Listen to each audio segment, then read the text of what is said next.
Estamos a poucos meses da COP30, em pleno preparativo para receber em novembro, na cidade de Belém, coração da Amazônia, cerca de 50 mil visitantes, entre delegações de países, chefes de Estado, cientistas, altos executivos, ambientalistas e ativistas de todo o planeta. 33 anos depois da Eco 92, realizada no Rio, e 10 anos do Acordo de Paris, essa 30ª Conferência da ONU sobre Mudanças Climáticas tem enormes desafios, entre eles manter o limite de 1,5 grau de aquecimento global, limite que já foi superado ano passado, além de pensar em novas formas de financiar a agenda ambiental.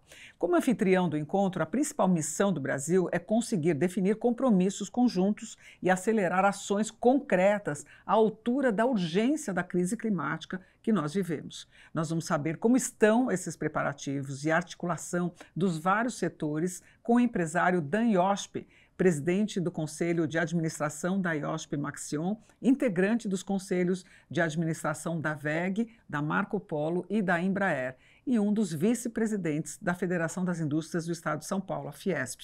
Ele é o escolhido pelo presidente Lula para ser o campeão de alto nível do clima da COP30. Puxa, Dan, parabéns e obrigada pela presença. Você já tinha poucos títulos, né? Muito obrigado, Mona, João e amigos aqui da Febraban. É sempre muito bom estar com vocês. Pois é, convocamos o João Borges aqui para fazer essa entrevista junto, porque é um privilégio ter você aqui, não é, João? Pois é, muito obrigado realmente por você ter aceito o nosso convite. E eu começaria com essa coisa esclarecedora. Tem um título pomposo, campeão de alto, já além de campeão, é de alto nível, né? Não é apenas um título, isso tem uma importância muito grande, tanto antes, quanto durante, como depois da COP, né? Então eu queria que você sintetizasse para a gente, até para quem nos assistir, ter uma noção da importância dessa função que vai para além de governo e além também do setor privado. Acho que a importância maior aqui é da missão. A ideia desse cargo, ela nasce primeiro da formação de um time que trabalharia com a sociedade não governamental na ação climática derivada do Acordo de Paris, que definiu as grandes métricas e os nossos objetivos mais importantes. Isso já fazem 10, 11 anos. Então, as parties, né, da Convention of Parties, da COP, os governos federais, são 198 subscritores dessas convenções, eles disseram, puxa, a sociedade não governamental é que fará a diferença. Como que nós vamos mobilizar a sociedade não governamental? E aí se criou esse Climate Champions Team. E para ajudar o trabalho desse time que trabalha ao longo de todas as COPs, de todos os anos, de forma continuada, cada COP, cada presidência indica um champion para que vocalize da melhor forma possível e atraia a sociedade não governamental da forma mais ampla possível para a agenda de ação climática. Então, nós temos uma champion, que é uma deputada do país sede do ano passado, lá quando foi em Baku, a senhora Nigar, e agora o Brasil indicou o seu champion, e na COP do ano que vem nós teremos um outro champion, e aí, concomitantemente, você vai fazendo um phasing out, um phasing in de cada champion, mas o time segue.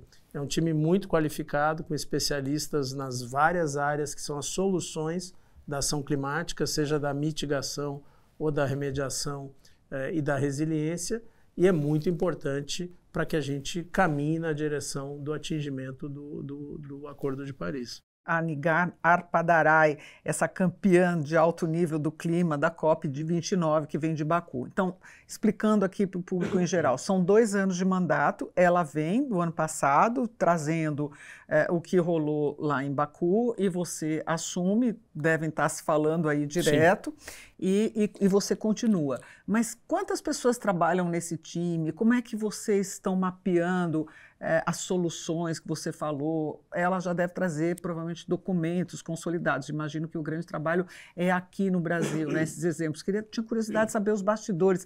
Quantas pessoas estão no teu time? Então, primeiro, existe um grupo que é o UNFCCC, que é um grupo da ONU, que cuida da COP. E esse é um grupo muito grande, e a COP provavelmente é o maior evento da ONU e da humanidade. Você reúne uma vez por ano 198 países, ou 197, eventualmente a gente terá no Brasil esse ano.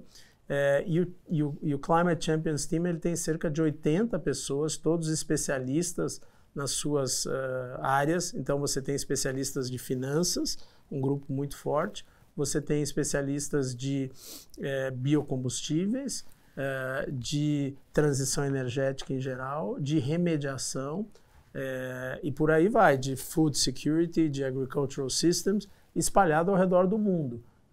Existem alguns membros desse time no Brasil, mas eles estão bem espalhados ao redor do mundo, até para que a gente traga todas essas soluções para esse time. Tem hoje 475 iniciativas climáticas em curso, com vários programas muito interessantes. A Nigar, minha colega nessa posição do Champion, ela trouxe uma visão muito forte para pequenas e médias empresas, que é uma área que ela historicamente trabalhou na vida dela, e o Sebrae brasileiro, inclusive, se engajou muito nisso lá em Baku, e nós vamos continuar, porque as pequenas e médias empresas são fundamentais para que todo esse esforço funcione. Nesse ciclo brasileiro, a gente está querendo trazer bastante foco naquelas soluções e naqueles temas de maior potencial de resolução dos problemas. Então, esse vai ser um pouco o nosso foco. Então, dessas 475, a gente espera concentrar a maior parte da nossa ação num grupo menor.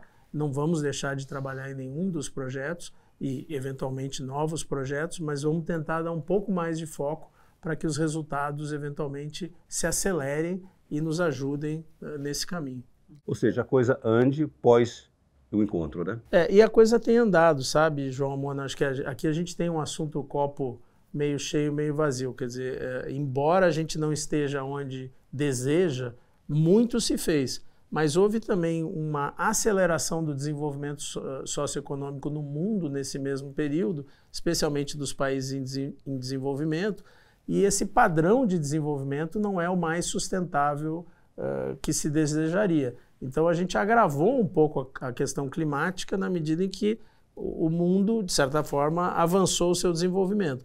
Se nós não tivéssemos feito a ação climática desses últimos 10, 11 anos, nós estaríamos falando de 3 vezes o desafio que a gente tem pela frente até o fim dessa década e até o fim da próxima década. Então, a gente também precisa, de certa forma, ficar feliz que se desenvolveram várias soluções, vários caminhos, mas também ter a urgência e a ambição de acelerar essa implementação a partir de agora para que a gente possa manter esse padrão de desenvolvimento. No fim do dia, trata-se de continuar o desenvolvimento socioeconômico ao redor do mundo, só que de forma mais sustentável, para que a gente não tenha que regredir, porque se a gente chegar num ponto de difícil regresso, aí nós vamos afetar drasticamente o desenvolvimento socioeconômico, seja pela incapacidade de desenvolver várias atividades, seja pelo custo de remediar. A gente está vendo eventos como a gente teve no Brasil no ano passado, na minha cidade, em Porto Alegre, e a gente sabe o custo que isso tem em todas as formas para o desenvolvimento socioeconômico. Então, a questão aqui é a gente ajustar o nosso caminho o mais rápido possível para aumentar o desenvolvimento socioeconômico. Não há uma contradição aqui. Rodan, a COP em Belém, ali na Amazônia, né? Quando a gente fala em Amazônia, nós estamos falando não só na Amazônia brasileira, é uma grande região, e que a humanidade olha para isso como um bem da humanidade e privilégio nosso, brasileiro, de ser detentores dessa riqueza da natureza que Deus nos deu, enfim. Agora, o Brasil, ao mesmo tempo que tem esse patrimônio incrível, ele também tem um custo de imagem, porque o país é visto como não cuidando adequadamente desse patrimônio humano. Essa é uma questão importante, porque o que falta para o Brasil para a gente inverter essa leitura, sairmos de uma leitura negativa para ser, sim, visto como um protetor da Amazônia e extrair disso os melhores resultados? Eu acho que nós estamos com a visão correta nesse momento, de que o desmatamento é um grande problema e ele precisa ser combatido, e, em geral, ele é feito mais em atividades ilícitas e, por isso, ele precisa de toda a força do Estado para que ele seja controlado dos diversos níveis do Estado. E no caso brasileiro, os gases de efeito estufa, quando a gente pensa na maior geração, é efetivamente do desmatamento, porque essas árvores elas estão estocando todo esse carbono e nos ajudando a manter esse padrão de desenvolvimento socioeconômico. Então, essa é uma ação que nós precisamos acelerar ao máximo, reduzir, de preferência a zero, o desmatamento. Aí nós temos uma questão da regeneração de florestas. O Brasil tem, provavelmente no mundo, além de ter a maior floresta, nós temos o maior potencial de regeneração de áreas degradadas. Então, nós temos aqui um longo caminho a percorrer, mas muito positivo em relação a não só sermos um país net zero, como se diz, mas um país positivo, ou seja, credor, na medida em que a gente possa ajudar muito o mundo e ajudar muito o Brasil. Ou seja, aqui a estratégia de desenvolvimento do Brasil, de desenvolvimento socioeconômico, passa pela sustentabilidade. Então, a nós brasileiros interessa muito zerar o desmatamento, regenerar as áreas, fazer a agricultura regenerativa, que nós já somos muito bons nisso, integrar esses modos da floresta, da agricultura, da pecuária, para ajudar ainda mais, porque fazendo isso, nós vamos, além da floresta por si só, nós vamos gerar outras riquezas em termos de captura e mitigação de carbono, que já tem um valor enorme ao redor do mundo. Nós ainda não temos esse mecanismo dos mercados de crédito de carbono a nível mundial, ainda é algo incipiente, mas caminha, eu acho que no fim do dia, para isso em algum momento, e nós vamos ter muito a ganhar ao sermos uma potência sustentável. E isso passa, obviamente, pela Amazônia. Vai ser muito difícil que a gente atinja esses objetivos sem isso. E só mais um ponto, além dessa potência que nós temos aqui e que a gente precisa saber materializá-la, poucos países, poucos lugares do mundo têm escala para fazer tudo isso. Então, quando a gente fala de projetos como biocombustíveis, reflorestamento, regeneração, manutenção da floresta em pé, às vezes você não tem escala. E aí fica muito difícil de chegar na economicidade dos projetos e eles precisam de muito recurso sem retorno. No Brasil, a gente tem essa oportunidade enorme de fazer esses projetos a mercado, ou seja, eles vão encontrar o seu espaço no mercado com resultado econômico e, portanto, vão reciclar esses recursos que são finitos econômicos de uma forma melhor do que em outras situações. Então, é um momento único para o Brasil e para o mundo, por isso que há tanta atenção e interesse na COP realizada no Brasil. Dan, nesse teu trabalho de articulação, né, para ampliar, fortalecer ações climáticas voluntárias, iniciativas para implementar o Acordo de Paris, como é que você tem justamente percebido o engajamento dos diferentes players, grupos, né, na implementação da ação climática emergencial, aqui no Brasil e no mundo? Olha, eu acho que o interesse é enorme. Eu não saberia te dizer quem não está interessado. Eu acho que está todo mundo muito interessado e se organizando. Eu não poderia te dizer hoje um setor que não esteja engajado. Eu acho que nós estamos muito bem nesse sentido no Brasil e no mundo. E, de novo, às vezes tem pessoas muito próximas da área que têm uma certa fadiga, um cansaço, porque, de fato, a missão é muito grande, e nós não atingimos toda a missão. É como se nós estivéssemos aqui no fim do primeiro tempo, nós não ganhamos o jogo, mas nós não perdemos o jogo, tem um longo caminho a ser feito, mas eu vejo como um potencial de chegar lá muito grande. Nós temos tecnologia, nós temos pessoas, nós temos o capital humano, o capital financeiro para fazer. E nós temos a decisão muito especial lá do Acordo de Paris, de 198 países, dizer nós vamos fazer isso acontecer. Isso é algo raro na história da humanidade. A vontade política de fazer, né? A vontade política de fazer. Tem algum retrocesso desde que o Trump que se retirou do Acordo de Paris e anunciou uma política ambiental com aumento de produção de petróleo, cortando investimentos em energia limpa? Olha, o mundo não é plano ou previsível, né? Vamos partir desse ponto. E o nosso projeto aqui, nesse tema da ação climática, ele é de curto, médio e longo prazo. Então, a gente supor que todos os países, ou os principais países estarão numa mesma vibe, digamos, uma toada o tempo inteiro, é pouco provável. Então, claro, é o que a gente desejaria, mas não é a circunstância, a gente tem que saber lidar com isso. Agora, eu acho que o que a gente está vendo também é que no mundo empresarial e das organizações e até dos entes subnacionais, como a gente diz, estados, municípios, a ação nos Estados Unidos, a ação climática, está muito vigorosa. E eu acho que a gente vai ter uma presença desses entes bem significativa na COP, trazendo soluções e mostrando o que pode ser feito. O que conversa muito com o meu ponto anterior, quer dizer, os ciclos, digamos, políticos de governos, eles vão ocorrendo e a gente tem um pano de fundo que é o maior tema hoje para a humanidade. A questão da mudança climática, ela afeta a todos, independente de que país você está. Eu acho que a sociedade americana entende isso e a gente está vendo, na prática, muita coisa acontecer. E a gente tem que saber navegar nesse mar. Hoje é o governo americano, anteontem foram outros governos, depois da manhã vão ser outros governos, e eu acho que a gente não pode se deter por isso, a gente tem que seguir o rumo. Você traz um dado interessante que, bom, em que pese a posição do presidente Trump, você está dizendo que é uma mobilização muito intensa e efetiva da sociedade americana.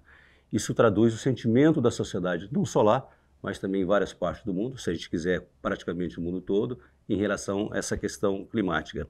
Então, o que eu perguntaria a você é o seguinte: essa consciência da sociedade que move as lideranças empresariais, eu estou me referindo, no caso, aos empresariais, e como isso está se dando aqui no Brasil. Nós temos alguns setores muito marcados, visados nessa questão. A questão da agricultura, pecuária e mineração, por exemplo.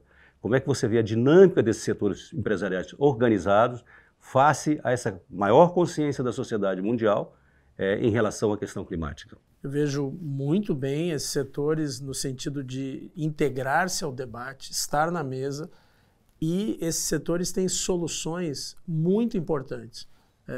E não só soluções no sentido de resolução de problemas, mas também propostas novas e novos caminhos técnicos, tecnológicos muito surpreendentes e que ajudam muito o mundo na resolução dos seus problemas em relação à questão climática. Então, nós precisamos desses setores muito ativos e na mesa.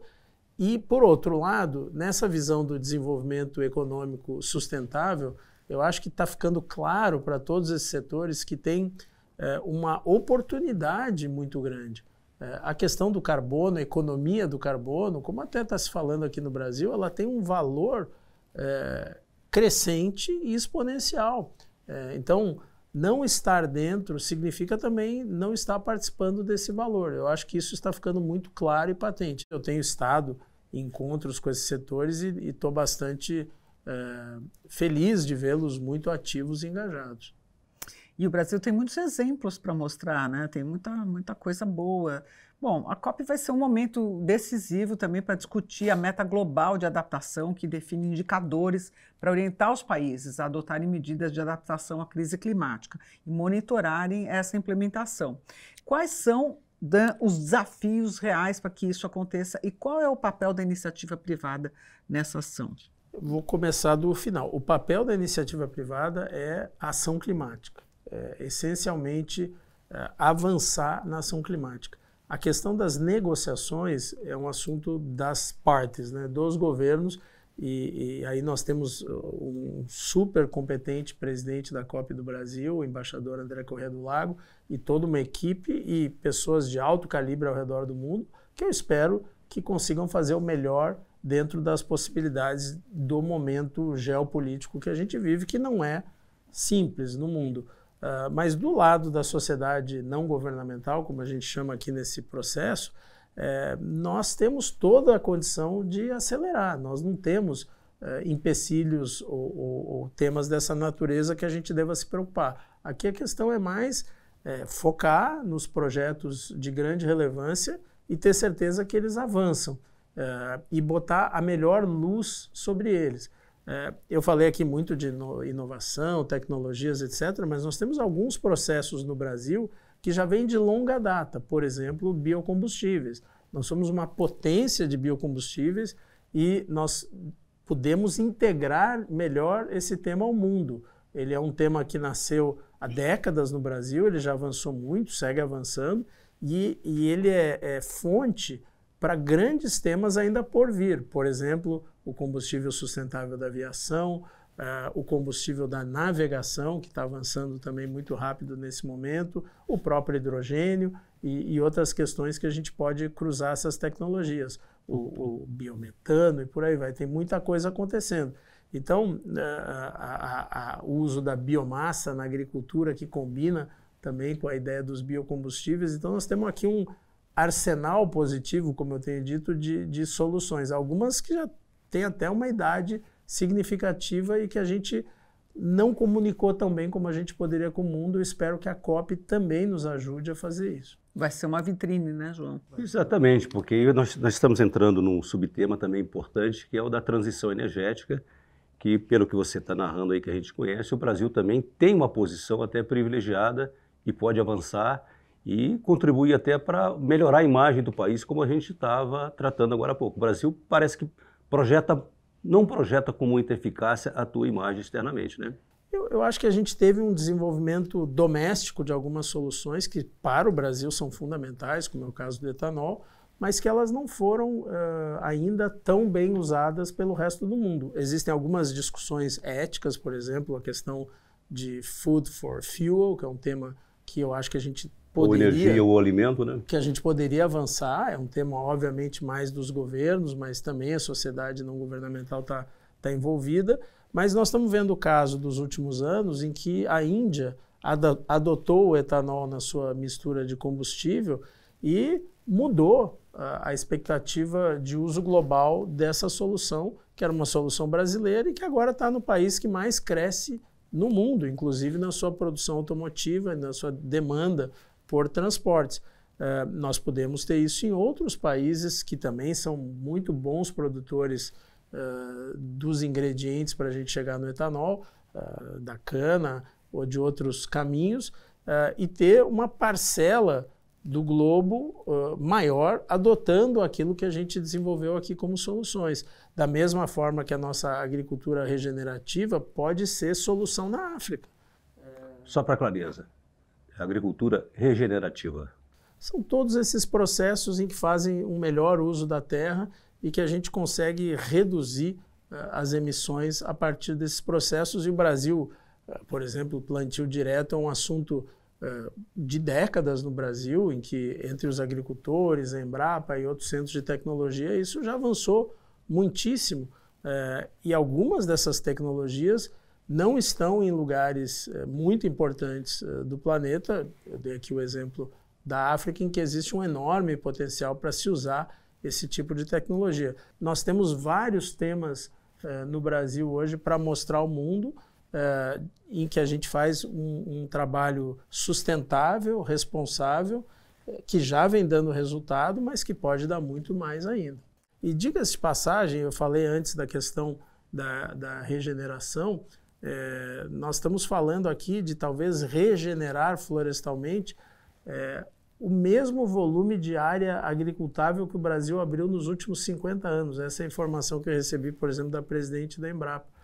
Então, estamos falando de quantos milhões de hectares? Estamos falando de cerca de 50 milhões de hectares para um lado e para o outro. Aquilo que se abriu de área agricultável nos últimos 50 anos e aquilo que se tem hoje de regenerar. Claro que essa regeneração não significa, e não é a ideia da produção de alimentos, é a ideia talvez especialmente florestal.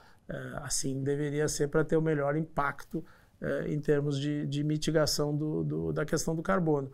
Mas nós temos aqui uma possibilidade que às vezes para o resto do mundo é difícil de entender. Agora um tema, né, que vem sendo adiado, mas que é crucial para esse enfrentamento, que é o financiamento climático, né? Tanto para reduzir as emissões de gases de efeito estufa, quanto para as adaptações dos países, né, a mitigação enfim, a consequência da crise climática que a gente até viu aqui um pouco no Rio Grande do Sul. E também para reparação de perdas e danos. O valor estimado é altíssimo, 1 trilhão e 300 bilhões de dólares. Quem vai pagar essa conta? Já foi um impasse em Baku. Eu não colocaria como quem vai pagar essa conta, porque eu acho que grande parte disso é um investimento. De fato, você fazer com a sustentabilidade geração de valor ao longo do tempo. Oportunidades também, como você falou, que estão aí de trabalho, de negócios. Claro que você tem alguns projetos e alguns processos, seja na mitigação, seja na remediação, que não terão resultado econômico, é parte. As empresas também no seu dia a dia enfrentam às vezes esse tipo de situação, mas grande parte tem.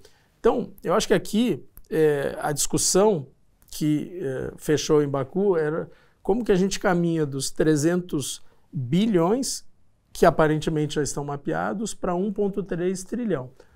O governo brasileiro, inclusive, tem essa incumbência de apresentar um road, um caminho de Baku a Belém, onde se buscaria acessar esses recursos, mas eu acho que do lado de cá, do lado da sociedade não governamental, nós precisamos mapear melhor e incentivar todas as fontes de recursos a ver as oportunidades que a gente tem, que são justamente esses projetos, e a maior parte deles tem sentido econômico, a maior parte deles tem sentido socioeconômico, então pode atrair diferentes formas de aporte, o capital que necessita retorno, o capital que necessita retorno social, ou ambos, no marco da sustentabilidade. Então, eu acho que aqui nós podemos nos surpreender com a diversidade de recursos, com a criatividade desses recursos, especialmente motivado pelas soluções. Quanto mais soluções e projetos interessantes forem mostrados ao mundo, provavelmente maior será o volume de recursos. E aí eu volto àquele ponto que eu comentei antes, da escala do Brasil especificamente, puxando aqui para o nosso país. Sempre que a gente tiver projetos que têm uma escala rápida e que atingem um volume mais significativo, eles tendem a dar o retorno mais rápido. E com isso a gente reciclaria esses recursos para ir para o próximo. Então, eu acho que aqui, eu acho que a gente deve sim se preocupar com essa rota do 300 para o 1 tri e 300, é fundamental. Mas, por outro lado, no copo meio cheio, copo meio vazio, tem um volume de recursos significativo e nós precisamos levar esses projetos de encontro aos recursos. Isso também é uma das tarefas, é ter certeza que a gente junta essas comunidades. Eu acho que está indo muito bem e não é algo que está começando agora, já se faz há muito tempo. Ter certeza que os financiadores de todas as naturezas têm acesso a todos os projetos e conseguem tomar suas decisões para fazer os seus investimentos. Você trouxe uma ideia aqui que é interessante, porque quando se fala, como a Moana mencionou, 1 trilhão e 300 bilhões de reais, às vezes passa a noção de que isso vai sair de orçamentos de governos ou até de gastos das empresas. Você está trazendo o novo conceito do investimento que vai trazer também resultado e não apenas um ônus para a sociedade, vamos dizer assim. E eu acho também, João, nós temos investimentos de governo, nós temos investimentos de bancos de desenvolvimento conectados a governo e nós temos já, mesmo nos 300 bilhões, uma parcela significativa de investimentos da sociedade não governamental. Os bancos brasileiros estão engajados, eles têm metas de aplicação de recursos em projetos ligados à sustentabilidade. Até onde eu sei, provavelmente todos eles. Então, isso já está acontecendo. A pergunta poderia acelerar? Eu acho que com bons projetos, sim. E quando eu digo bons projetos, não significa todos eles de retorno econômico. Alguns podem ter retorno social ou meramente de sustentabilidade, que também são importantes para as entidades financeiras. Elas têm um mix de objetivos a serem atingidos. Então, eu acho que, de um lado, os governos estão bem preocupados com o tema, e eu acho ótimo.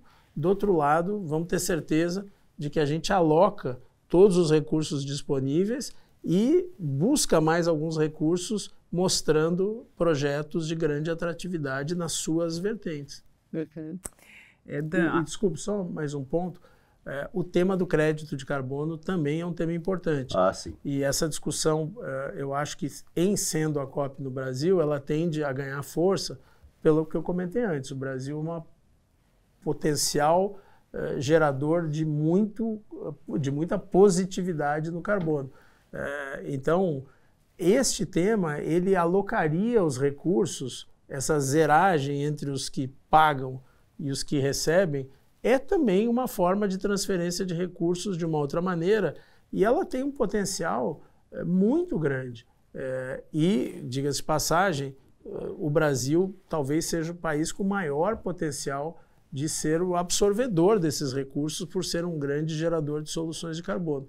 Então, ajudaria muito a nossa estratégia de desenvolvimento socioeconômico a melhora desse mecanismo, e eu acho que o governo brasileiro trabalha nessa ideia também, e grande parte do mundo trabalha nessa ideia. Não é um tema ainda consolidado, mas eu espero que avance também nesse ciclo. A COP em Belém, ela também vai facilitar a participação de povos indígenas, né? Uma coisa muito bacana que a gente tem, povos indígenas, né? Tantas tribos, né? Acho que o mundo vai ficar muito atento a isso, comunidades quilombolas, grupos tradicionais, né? Que estão entre os mais impactados, inclusive, pelos efeitos da crise climática. Já está se esperando uma mobilização muito grande. Eu lembro, como repórter, de ter coberto uma das minhas primeiras matérias, a Eco 92, eles estavam todos instalados lá no aterro do Flamengo. Eu queria saber se também você participa dessa articulação com esses grupos. Sim, o nosso capítulo ele abarca toda a sociedade não governamental, e eu acho que a expectativa é muito positiva no sentido de que a COP 30 será uma COP com muita participação e muito engajamento popular. E isso é muito bom, porque nós temos, de novo, todos esses grupos têm soluções, têm caminhos. Quando a gente pensa na floresta, muitos desses grupos são os guardiões históricos da floresta e têm muitos caminhos para nos mostrar e nos ensinar. E eu acho que nós temos uma abertura na organização da COP do Brasil muito boa para que todos possam se expressar e trazer as suas contribuições. E eu vou fazer o meu máximo também para, nessa questão do Climate Champions Team, a gente ter a mesa mais ampla possível. Tudo que estiver na mesa vai ser muito positivo. Então a gente espera assim um engajamento de todos os grupos, de todas as prefeituras também, que são considerados, para fim desse escopo, órgãos subnacionais e, portanto, estão também englobados no nosso capítulo de atenção. Moura, antes de terminar a nossa entrevista, eu vou fazer uma pergunta bem específica para você. Já conseguiu hospedagem em Belém? O capítulo de Belém, eu não vou responder a tua pergunta da forma mais objetiva, mas eu te diria o seguinte, Belém é uma questão de um marco de se realizar uma COP. Você trouxe o tema corretamente da relevância do sistema da Amazônia. Então, isso é muito importante. Nós vamos trazer a COP para dentro de uma região que é chave para a humanidade. Agora, ao estarmos dentro da floresta, numa cidade que está lá dentro, nós temos que ter o cuidado também de não gerar problemas. Então, o fluxo de pessoas, a logística tem as suas características. Então, aqui eu estou partindo do princípio que faz muito sentido nós estarmos lá na COP, porque isso é emblemático e atrai uma atenção ótima para a questão da ação climática. Para o potencial e para os problemas a serem enfrentados também, isso. Claro. E nós precisamos nos adaptar a que a COP seja em Belém, dentro da Amazônia. Isso, obviamente, traz algumas restrições que, eventualmente, não traria se fosse em um outro lugar com outro aspecto geográfico e de forma de desenvolvimento ao longo do tempo. Então, acho que aqui tem um bom balanço, João. Nós vamos nos ajustar às questões de Belém e nós vamos ter um proveito para fins da questão da ação climática e da sustentabilidade que talvez outra cidade não pudesse nos oferecer. Muito bem.